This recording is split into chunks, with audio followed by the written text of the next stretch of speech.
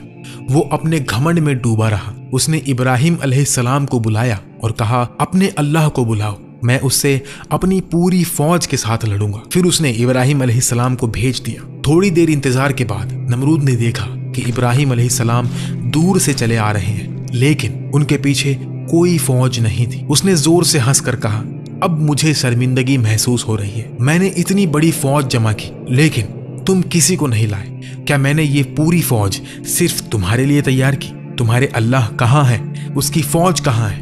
ابراہیم علیہ السلام نے سکون سے جواب دیا، انتظار کرو، وہ جلد ہی آ جائے گی۔ تھوڑی دیر بعد مکھیوں کی ایک بڑی فوج نے نمرود اور اس کے سپاہیوں پر حملہ کر دیا۔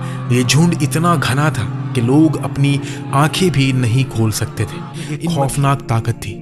وہ انسانی گوشت کھا جاتی تھی جب تک کہ صرف ہڈیاں بچی رہتی تھی۔ اپنے سپاہیوں کو درد اور پریشانی میں دیکھ کر نمرود ڈر گیا اور بنا پیچھے دیکھے اپنی محل کی طرف بھاگا۔ اس نے دروازہ بند کر لیا اور سوچا کہ وہ محفوظ ہے، لیکن ایک چھوٹی لنگڑی مکھی دروازے کے سوراخ سے اندر داخل ہو گئی اور یہ چھوٹی سی مکھی اس کا انجام بن گئی۔ مکھی اس کے ناک سے ہوتی ہوئی اس کے دماغ تک پہنچی۔ اس نے حرکت اور بھنبھناہٹ شروع کی، جس سے نمرود کے سر میں شدید درد ہونے لگا۔ نمرود درد برداشت نہ کر سکا اور اپنا سر دیواروں سے ٹکرانے لگا تاکہ مکھی مر جائے۔ جب یہ کام نہ کیا تو اس نے لوگوں کو بلایا کہ اس کے سر پر ہتھوڑوں سے مارے۔ اس نے زیادہ پیسوں کا وعدہ کیا جو بھی سخت مارے گا۔ کئی دنوں تک سپاہی اسی سر پر ہتھوڑے 400 سال تک تاج پہنتا تھا۔ ہر بار نمرود کہتا کہ وہ اب بھی مکھی کی آواز سن رہا ہے اور وہ کہتا رہا کہ دوبارہ مارو۔ اللہ نے اس کا درد دن بدن بڑھایا، جب تک کہ ایک سپاہی نے اتنی زور سے اس کے سر پر ہتھوڑا مارا کہ وہ پھٹ گیا اور نمرود مر گیا۔ قرآن میں اللہ فرماتا ہے، ان لوگوں نے برا تو ان کا چاہا تھا مگر ہم نے انہی کو نقصان میں ڈال دیا۔ نمرود جو اپنی دنیاوی طاقت اور گھمنڈ میں مگن تھا اور اس کی بدنصیب قوم سب مکھیوں کے ہاتھوں تباہ ہو گئی۔ ان کا خون چوس لیا گیا اور ان کے جسم ختم ہو گئے۔ یہ سب انسانیت کے لیے ایک واضح سبق ہے۔ نمرود کے ٹاور بنانے، آسمان میں تیر مارنے اور مکھیوں کے ہاتھوں مرنے کی باتیں قرآن یا صحیح حدیث سے ثابت نہیں۔ یہ کہانیاں یہودی، مسیحی اور قدیم میسوپوٹومیم روایتوں سے لی گئی ہے، جنہیں کچھ اسلامی مفسرین جیسے ابن کثیر اور قرطبی نے اپنی تفسیر میں شامل کیا۔ انہیں سمبولک سبق کے طور پر دیکھا جاتا ہے جو گھمنڈ اور اللہ کے خلاف بغاوت دکھاتی ہے۔ قرآن میں نمرود کا نام صاف نہیں لیا گیا، لیکن سورہ البقرہ میں ایک شخص کا ذکر ہے جو ابراہیم علیہ السلام سے اللہ کے بارے میں جھگڑا کرتا ہے اور خود کو زندگی اور موت دینے والا کہتا ہے۔ مفسرین اس شخص کو نمرود سے جوڑتے ہیں۔ اس کے علاوہ سورہ الانبیاء میں ابراہیم علیہ السلام کو آگ میں ڈالنے کا واقعہ ہے، جہاں اللہ نے آگ کو ان کے لیے ٹھنڈی اور امن والی کر دی۔ یہ قرآن سے ثابت ہے۔ صحیح حدیث میں بھی ابراہیم علیہ السلام کے آگ کا واقعے کا ذکر ملتا ہے، جیسے صحیح بخاری اور صحیح مسلم میں۔ یہ روایتیں دینی سبق سکھاتی ہیں کہ گھمنڈ کا انجام ذلت ہے اور اللہ کی قدرت سب پر غالب ہے۔